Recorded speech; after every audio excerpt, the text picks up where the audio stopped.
지금 이 시각 여러분이 주목할 만한 이슈 살펴보겠습니다. 그동안 잇따른 소액 결제 피해에도 고객 개인정보 유출은 없다던 KT가 정보 유출을 인정하고 사과했습니다. 김영섭 KT 대표는 피해 고객에게 100% 보상책을 강구하고 통신사로서 의무와 역할을 다하겠다고 했습니다. 신고를 받은 개인정보보호위원회는 진상 파악에 나섰는데요. 보도에 최덕재 기자입니다. KT가 예정에 없던 긴급 브리핑을 열고 무단 소액 결제 사태에 대해 사과했습니다. KT는 불법 초소형 기지국을 통해 고객 5,561명의 개인정보가 유출됐을 가능성을 확인했다며 개인정보보호위원회에 신고했다고 밝혔습니다. 유출된 정보는 가입자 식별번호 IMSI, 국가코드, 통신사 코드, 전화번호 등 통신사가 사용자를 식별하기 위해 유심안에 저장하는 정보입니다. 브리핑 자리엔 김영섭 대표가 직접 나왔습니다. 김 대표는 불안과 심려를 끼쳐드린 점을 사과드리고자 무거운 마음으로 이 자리에 섰다면서 국민과 고객, 유관기관 여러분께 염려를 끼쳐 죄송하고 피해 고객에게 머리 숙여 죄송하다는 말씀을 드린다고 했습니다. 이어 추가 피해가 발생하지 않도록 기술적 조치를 취하고 피해 고객에게 100% 보상책을 강구하겠다며 통신사로서 의무와 역할을 다하겠다고도 했습니다. KT는 불법 초소형 기지국 신호 수신 이력이 있는 이용자 전원의 유심을 무료로 교체하고 유심보호 서비스를 제공함과 동시에 24시간 전담 고객센터도 운영합니다. 한편 신고를 접수한 개인정보보호위원회는 유출 경위 등을 파악할 계획입니다.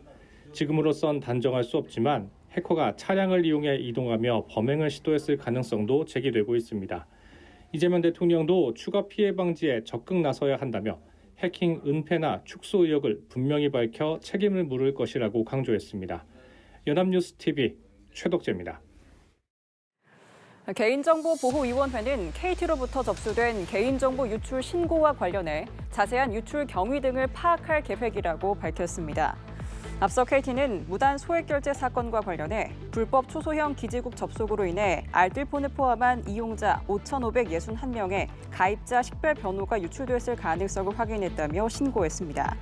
개인정보위는 구체적인 유출 경위 및 피해 규모, 안전조치 의무 준수 여부 등을 확인하고 법 위반 발견 시 관련 법령에 따라 처분할 예정입니다. 최근 제주와 서울 등 전국에서 초등학생을 유인하거나 유괴하려는 사건이 잇따르고 있습니다. 대구에서도 하교하던 초등학생을 유인하려 한 60대 남성이 경찰에 붙잡혔는데요. 경찰은 아동 대상 범죄에 대해 무관용 원칙으로 대응하겠다는 방침입니다. 하지만 학부모들은 불안감을 호소하고 있습니다. 정지훈 기자입니다. 길가에 서 있는 아이 곁으로 흰색 옷을 입은 남성이 다가갑니다.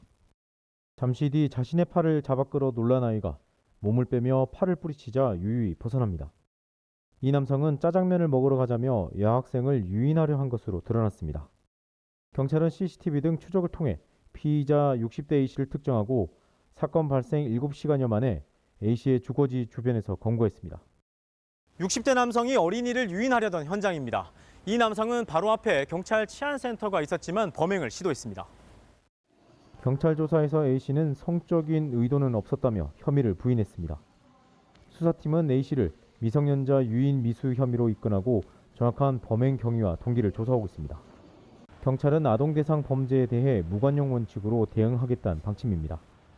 하지만 전국에서 잇따른 아동 대상 범행에 학부모와 인근 주민들은 불안감을 감추지 못하고 있습니다. 경찰은 범행 현장 인근 학교 주변 범죄 예방 활동을 강화했습니다. 암만 해도 애들이 많이 다니는 길인데 뭐 그런 일이 생긴다 하니까 좀 동네에서는 좀 불안하죠. 애들이 많이 다니는 길이니까 그래도. 이제 혼자 다닐 수 있으니까 혼자 놔두는데 이제 다니게 하긴 하는데 그래도 불안은 하죠. 그래서 친구들한테도 놀지 말고 바로 학원 가고 전화 꼭 하라 이러거든요. 대구시 교육청은 가정통신문을 통해 등하교 시간 아동 안전 지킴이와 학교 전담 경찰관 지도를 강화하고 위급 상황 발생 시 112로 즉시 신고해달라고 당부했습니다. 연합뉴스TV 정준입니다. 최근 어린이들을 상대로 하는 약취, 유인 사건이 잇따르자 경찰이 긴급 대책을 발표했습니다. 경찰청은 전국 초등학교 등하교 시간대에 맞춰 통학로 주변에 경찰을 집중 배치하고 적극 검문 검색을 실시할 예정이라고 밝혔습니다. 경찰은 지역경찰과 기동순찰대 등 총 5만 5천 명에 이르는 경력과 함께 필요한 경우 형사기동대까지 총동원한다는 방침입니다. 아울러 경찰은 시도교육청 등 관계기관과 협업해 주요 통학로 일대 위해 요소에 대한 시설 개선 등 조치도 추진할 예정입니다. 여자친구를 흉기로 찔러 숨지게 한 20대 의대생이 징역 30년형을 확정받았습니다. 1심 형량보다 무거운 징역 30년을 선고한 원심 판단을 대법원도 유지한 건데요. 형량이 무거워 부당하다는 의대생 상고는 받아들여지지 않았습니다. 재판부는 범행 동기, 이후 정황 등 여러 사정을 살펴볼 때 징역 30년형이 부당하지 않다고 밝혔습니다. 이채연 기자의 보도입니다. 혼인신고까지 했던 여자친구를 살해한 혐의로 재판에 넘겨진 의대생 최모 씨. 서울 강남역 인근 건물 옥상에서 무방비 상태였던 피해자에게 흉기를 휘둘러 쓰러지게 한 뒤에도 재차 공격하는 등 범행은 잔혹했습니다.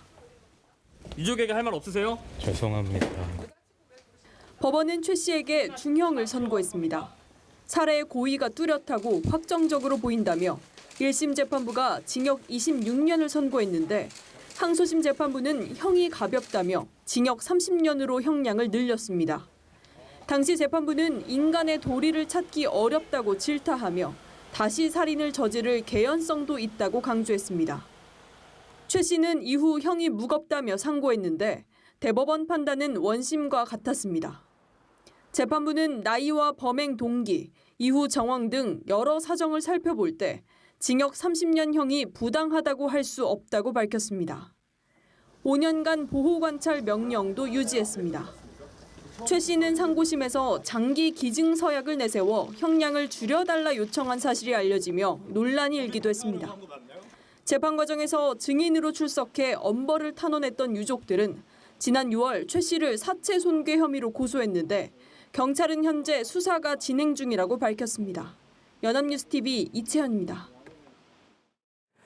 네, 극심한 가뭄에 기우제까지 지냈던 강원 강릉 지역에 이번 주말 최대 60mm의 비 소식이 예보됐습니다. 비는 금요일 밤 시작돼 길면 일요일 새벽까지 이어질 전망인데요. 저수율 10% 붕괴를 앞둔 상황에 단비가 내리면서 우려했던 시간제, 격일제 제한급수는 당분간 피할 수 있을 전망입니다. 이상현 기자입니다. 오는 토요일 강릉 지역에 고대하던 비 소식이 전해졌습니다. 비는 금요일 밤 시작돼 길면 일요일 새벽까지 이어질 전망입니다. 예상 강수량은 최대 60mm, 상황에 따라 더 내릴 수도 있습니다. 목요일 기준 우봉저수지의 저수율은 11.8%로 연일 최저치를 기록하며 10%선 붕괴를 앞두고 있습니다. 이번에 비가 내리면 어느 정도 저수율이 오르겠지만 오랜 기간 메말라 있었기 때문에 땅이 흡수하는 물의 양이 관건입니다. 한 60mm가 한꺼번에 내린다. 그러면은 저희들은 한 10% 안팎까지 저수율이 오르지 않을까 기대는 됩니다. 안정적인 물 공급을 위해선 저수율이 60%까지 올라야 하기 때문에 이번 비로 완전한 해갈은 어려운 상황입니다. 다만 코앞으로 다가왔던 시간제, 격일제 제한급수 걱정은 한숨 돌릴 수 있을 것으로 보입니다. 강릉시는 주말에 비가 내려도 수도 계량기 75% 잠금 등 현행 제한급수 체제를 유지하기로 했습니다. 차량 560대가 인접 시군으로 가며 물을 퍼나르고 있는 운반급수는 저수율에 따라 변동될 수도 있습니다. 비가 이제 오게 되면은 또 안전 문제나 이런 것도 있고 또 뭐 이런 탄력적으로 운영해야 되는 부분이 있으니까 그거는 소방과 또 협조해서 뭐 어떻게 할지는 이제 결정한다 그래요. 강릉 지역은 다음 주 중순에도 비가 내릴 가능성이 있지만 예상 강수량이 많진 않습니다. 강릉 시민들은 하루속히 많은 비가 내려 메마른 대지뿐 아니라 지친 마음까지 충분히 적셔주기를 간절히 바라고 있습니다. 연합뉴스TV 이상현입니다. 김홍규 강릉시장이 가뭄 사태와 관련해 공무원들에게 댓글 작성을 지시했다는 주장이 불거져 논란이 일고 있습니다. 시민사회단체 강릉시민행동은 SNS를 통해 김 시장이 지난달 긴급회의에서 가뭄과 관련해 언론과 인터넷에 잘못된 정보와 비판적인 내용이 많다며 직원들이 적극 대처해야 한다고 지시했다는 내용을 공개했습니다. 특히 지역 커뮤니티인 강릉 맘카페에 직원들이 직접 적극적으로 댓글을 달아야 한다는 말을 했다고도 설명했습니다. 이에 대해 강릉시는 유언비어로 인한 불안 해소 취지였다며 자유로운 의견 활동에 개입하거나 특정한 방향으로 유도하지 않았다고 해명했습니다. 처지가 어려운 이들을 상대로 초단기 고금리 불법 대출을 한 일당이 붙잡혔습니다. 원금에는 최대 6만%의 이자를 붙였고 담보로 받은 지인과 가족들의 개인정보를 활용해 협박까지 했습니다. 경찰은 이들이 통장이 없어도 출금이 가능한 스마트 출금 서비스를 악용한 데 주목해 관계기관들과 추가 대책을 마련하고 있습니다. 최지원 기자입니다. 욕설과 협박이 가득한 메시지를 받은 피해자가 상환을 미뤄달라며 애원해보지만 돌아온 건 돈만 받으면 그만이라는 폭언뿐입니다. 일명 최 팀장 조직은 4년 전부터 신용불량자도 온라인으로 대출이 가능하다며 광고해 피해자를 모았습니다. 초단기 고금리 소액대출 방식으로 당장 한 푼이 급한 이들을 노렸습니다. 6일 뒤에 18일부터 50만 원까지 상환을 받도록 하고요. 원금에 버금가는 돈을 이자로 받는 것을 알 수가 있습니다. 4,000% 내외인 것으로 확인이 되었습니다. 하루에 5만 원 연체료까지 붙여 뱃일을 하느라 연락이 한동안 끊겼던 피해자는 무려 6만 %가 넘는 이자가 붙었습니다. 돈을 갚지 않으면 메신저로 폭언과 협박을 쏟아냈습니다. 상환 기간이 길어지면 가족과 지인들을 메신저 채팅방에 초대해 대출 때 미리 받아놓았던 자필 차용증과 사진, 지인과 가족들의 개인정보를 활용해 협박했습니다. 가족과 지인들의 정보를 팔아먹었다며 SNS에 공개적으로 망신을 주겠다고 협박하며 피해자들을 압박했습니다.